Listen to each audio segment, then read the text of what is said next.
L'année passée, Laurent Ruquier et Léa Salamé se séparaient après avoir co-animé l'émission On est en direct sur France 2. Décrit en mauvais termes, l'animateur a fait un pas vers la journaliste et animatrice de l'émission Quelle époque en organisant des retrouvailles télévisuelles. Interviewé par Téléstar, Laurent Ruquier a évoqué le nouveau poste qu'il occupe depuis le 25 septembre 2023 sur BFM TV. Un rendez-vous quotidien sur l'actualité qu'il réalise aux côtés de Julie Hameut. L'année passée, il avait quitté l'émission On est en direct sur France 2. Un programme qu'il occupait avec Léa Salamé. Plusieurs rumeurs de brouille entre les deux animateurs avaient suivi.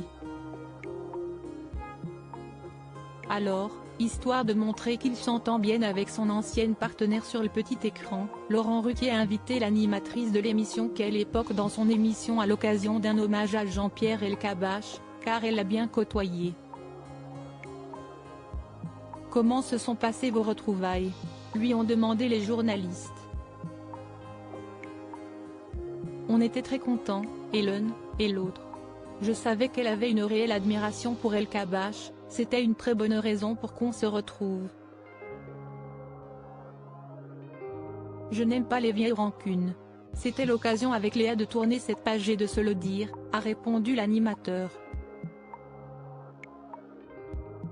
Avec quelques mois de recul, quel regard portez-vous sur votre départ de France Télévisions ? Lui ont également demandé nos confrères de Téléstar. Une page s'est tournée. Je ne vis pas avec le passé et je n'aime pas rester avec de mauvaises impressions, de mauvaises ondes. Il vaut mieux être porté vers l'avenir. Interrogé sur son émission sur BFM TV, Laurent Ruquier a également dévoilé comment il avait trouvé ses chroniqueurs. Il confie, on tourne avec une dizaine de débatteurs. Il y a ceux que je connaissais comme Charles Consigny et Natacha Polony. Pour les autres, j'ai prospecté pendant l'été. Les visages nouveaux, comme Blanche Le Ridon ou Églantine Delalleux prennent bien leur place.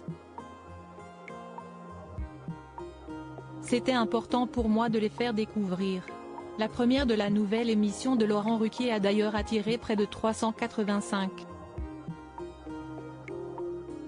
000 téléspectateurs, 1,8 de part d'audience, selon Pure Média. Un énorme carton puisque cela représente une progression d'audience de plus 116% par rapport à la moyenne de la case depuis la rentrée.